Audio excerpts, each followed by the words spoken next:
bangkang ligaw sa unos at bagyo't hampas. Nagdasal ang mga puso sa dilim ng kalangitan, hanggang may bahagharing sumikat sa kanilang daan.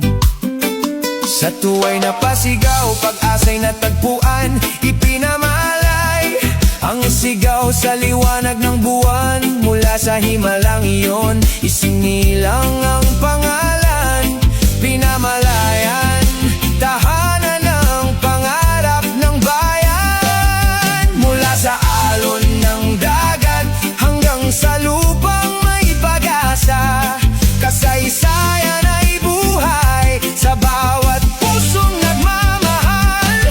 Bahaghari ng pinamalayan, liwanag ng silangang Mindoro'y tahanan. Mula noon hanggang ngayon, kasaysay ay buhay magpakailanman. Bahaghari ng pinamalayan, sa bawat bukid at karagatan, nagkakaisa ang buong bayan sa tibok ng puso ng kasaysayan.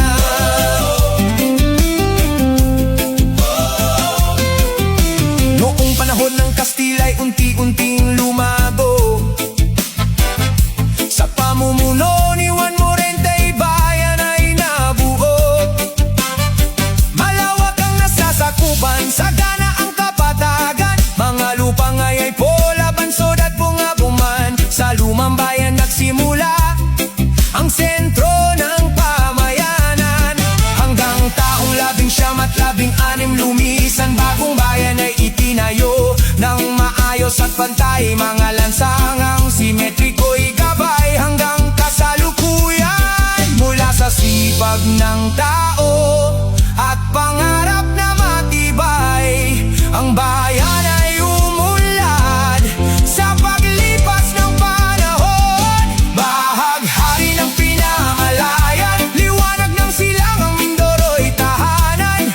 Mula noon hanggang ngayon, kasaysayan ay buhay magpakailanman. Bahaghari ng pinamalayan, sa bawat bukid at karagatan, nagkakaisa ang buong bayan sa tibok ng puso ng kasaysayan.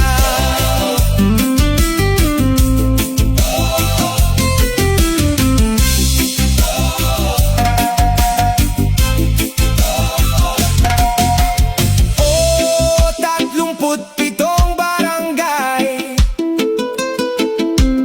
o nagkakaisa't nagbabantay. Mula sa bukirin hanggang sa baybayin, tagumpay ng bayan ay patuloy na aawitin. Kasama ang Kalapan at Rojas sa pagunlad, pinamalayan ay patuloy na sumisikat. Bahaghari ng pinamalayan, pangalawang pinakamataong pamayanan, unang klaseng bayan